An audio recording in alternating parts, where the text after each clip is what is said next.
مبارک مہینوں میں سے ایک مہینہ ہے کہ اس میں اللہ تعالیٰ نے حج اور قربانی یہ دو بڑے عمل اس میں جمع فرمائے ہیں۔ پوری دنیا سے حجاج کرام اس مہینے میں حج بھی کرتے ہیں اور پھر مینا میں آ کر قربانی کرتے ہیں، اور اللہ تبارک و تعالیٰ نے ان ایام کی قسم اٹھائی ہے، والفجر ولیال عشر والشفع والوتر واللیل اذا یسر هل فی ذلک قسم لذی حجر۔ اور کسی دن کی قسم اللہ نے ایسے نہیں اٹھائی، خاص کر اللہ کو عید کے دن کی قسم اٹھائے یا جمعے کی قسم اٹھائے یا لیلۃ القدر کی قسم اٹھائے، انا انزلناہ فی لیلۃ القدر وما ادراک ما لیلۃ القدر، یہ گفتگو فرمائی، خبر دی۔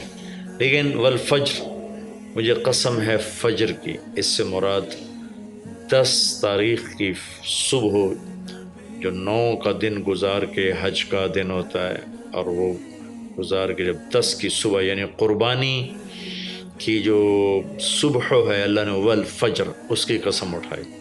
پھر ولیال عشر، یکم سے 10 ذوالحج کی جو راتیں ہیں ان کی قسم اٹھائی۔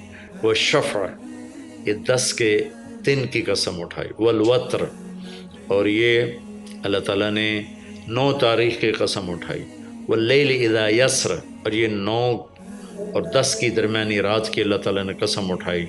یہ کسی بھی ٹائم کی، دن کی، مہینے کی، سال کی، اس طرح اللہ تعالیٰ نے خوبصورت انداز میں قسم نہیں اٹھائی جیسی اللہ تبارک و تعالیٰ نے یہ ان 10 دن راتیں، 9 کا دن، 10 کا دن، 10 کی رات، 10 کی صبح، اور اللہ کے نبی کا فرمان ہے کہ ان 10 دنوں میں اللہ تعالیٰ کو جتنی عبادت پسند ہے وہ اور کسی دن میں بھی پسند نہیں، اور اس میں کوئی شک نہیں، ان 10 دنوں میں سب سے بڑی عبادت وہ حج ہے، جس کو اللہ تعالیٰ نصیب فرمائے اور جس کے مقدر میں فرمائے۔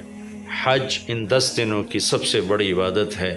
عرفات کی ایک دن کی حاضری وہ 10 لاکھ دن کی حاضری یا 1 لاکھ دن کی عبادت کے برابر ہوتی ہے، اور عرفات کے دن کی حاضری میں اللہ تعالیٰ کا ارشاد ہوتا ہے، میرے بندو آج اتنے گناہ لے کر آؤ، جتنے بارش کے قطرے، جتنے درختوں کے پتے، جتنے ریت کے ذرے، جتنے گردش ایام میں جب سے ٹائم شروع ہوا ہے اس میں بننے والے دن اور رات، اور یہاں کے توبہ کرو میں سب معاف کروں گا۔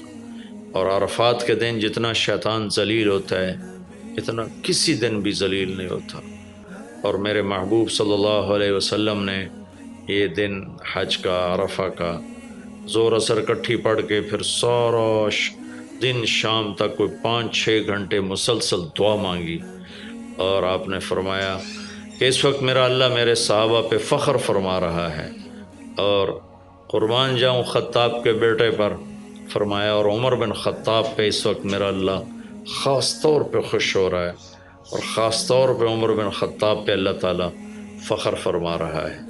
تو ان 10 دنوں میں جسے اللہ حج میسر فرما دے تو اس سے بڑی عبادت کوئی نہیں۔ حج میسر نہیں ہے تو پھر ان 10 دنوں میں نومی کا روزہ رکھنا، ان 10 دنوں میں روزے رکھنا، اس میں نوافل کی کثرت، صدقے کی کثرت، پھر قربانی، یہ سارے اعمال ان 10 دنوں میں انتہائی محبوب ہیں، جنہیں اللہ سعادت دے دے حج کی، بار بار جائیں۔ تابعوا بین الحج والعمرہ، حج عمرہ آگے پیچھے کرو، آگے پیچھے کرو۔ ایک بہت بڑا طبقہ ہے جو یہ کہتا ہے کہ ایک دفعہ فرض ہے اس کے بعد کوئی ضروری نہیں۔ میں کب کہتا ہوں کہ ضروری ہے؟ ضروری نہیں ہے، لیکن ضروری کا مطلب فرض نہیں ہے، لیکن اللہ اس کے رسول کو پسند ہے کہ اس کے گھر بار بار آیا جائے، بار بار حاضری دی جائے۔ اللہ کے نبی کو تو آخر عمر میں جا کے موقع ملا، اس کے بعد آپ دنیا سے تشریف لے گئے۔ اگر آپ اس کے بعد زندہ رہتے تو یقیناً آپ ضرور حج کرتے، چونکہ آپ نے جتنے سال مکہ میں گزارے آپ نے ہر سال حج کی، نبوت کے اعلان سے پہلے بھی اور نبوت کے اعلان کے بعد بھی آپ نے مسلسل حج کی، اور 4 عمرے آپ نے فرمائے زندگی میں، پر 4 عمر، ایک عمرہ مدینہ سے خاص طور پر تشریف لائے جس کو ہم صلح حدیبیہ کہتے ہیں، وہ ہو نہیں سکا، لیکن آپ نے وہیں عمرے کا کام پورا کیا، سر مڑائے، احرام کھولے، پھر اگلے سال آپ اس کی قضاء کے لیے تشریف لائے، پھر ایک عمرہ آپ نے فتح مکہ کے بعد جعرانہ سے احرام باندھ کے تشریف لائے اور عمرہ کیا، اور ایک عمرہ آپ نے اپنے حج کے ساتھ کیا۔ صدیقی دور میں پہلا سال جنگوں میں گزر گیا، دوسرے سال صدیق اکبر اپنے پورے ساتھیوں کے ساتھ حج پہ تشریف لائے۔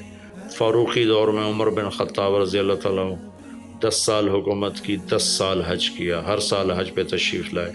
عثمان رضی اللہ تعالیٰ عنہ نے اپنی خلافت کے دور میں جب تک امن رہا ہر سال حج کرتے رہے، جب فساد شروع ہوا تو آپ رکے، اس میں شہید ہو گئے۔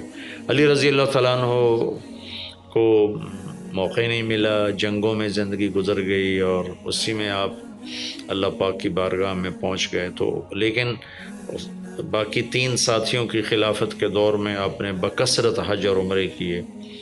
تو دین کے کسی عمل کو یوں کہہ کر ہلکا نہیں بنانا چاہیے کہ اس کی کیا ضرورت ہے، اتنا پیسہ خرچ کرتے ہیں، اس کی کیا ضرورت ہے، کسی غریب کو دے دیا جائے۔ یہ اس طرح تقابل نہیں کرنا چاہیے کہ اللہ کے گھر کی حاضری کو اتنا ہلکا نہیں سمجھنا چاہیے۔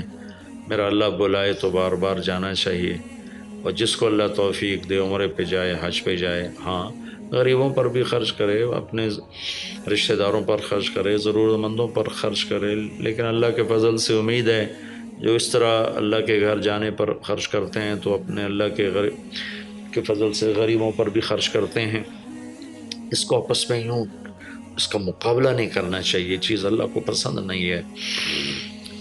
شہنشاہ کے، دنیا کے سب سے بڑے بادشاہ کے دربار میں حاضری کو ہم اتنا ہلکا نہ سمجھیں، بہت بڑی سعادت ہے۔ حضرت امام حسن کی سنا دیتا ہوں۔ امام حسن رضی اللہ تعالی عنہ نے 20 حج پیدل کیے، مدینہ سے پیدل تشریف لاتے تھے اور حج فرماتے تھے۔ 20 حج، یہ تو اہل بیت کیا جگر گوشہ رسول ہیں اور جگر اہل بیت ہیں، تو 20 حج فرمایا آپ نے، پیدل فرمائے، مدینہ سے تشریف لائے مکہ پیدل۔ ایسے امام حسین رضی اللہ عنہ نے بھی کئی حج پیدل مجھے ان کا عدد یاد نہیں، امام حسن کا مجھے یاد ہے 20 حج پیدل کے، اور اللہ کے نیک بندوں نے برس ہا برس اللہ کی بارگاہ میں پیدل حاضریاں دی ہیں۔ تو ان 10 دنوں میں عبادت کا ذوق بڑھنا چاہیے، نوافل بڑھائے جائیں، ذکر بڑھائے جائے، تلاوت بڑھائی جائے، ہمت ہو تو روزے رکھے جائیں، خاص طور پہ 9 تاریخ کا روزہ پچھلے سال کے سارے گناہ معاف ہو جاتے ہیں، یہ ایک دن کا جو روزہ ہے۔ پھر اس کا دوسرا جو بڑا عمل ہے وہ قربانی ہے، اور یہ قربانی آدم علیہ السلام سے چلی آ رہی۔ وَاتْلُ عَلَيْهِمْ نَبَأَ ابْنَيْ آدَمَ بِالْحَقِّ إِذْ قَرَّبَا قُرْبَانًا فَتُقُبِّلَ مِنْ أَحَدِهِمَا وَلَمْ يُتَقَبَّلْ مِنَ الْآخَرِ۔ اس قربانی کی بنیاد تو آدم علیہ السلام سے پڑی ہے، لیکن ہمیں جو حکم ملا وہ سنت ابیکم ابراہیم، وہ ابراہیم علیہ السلام کی سنت ہے قربانی۔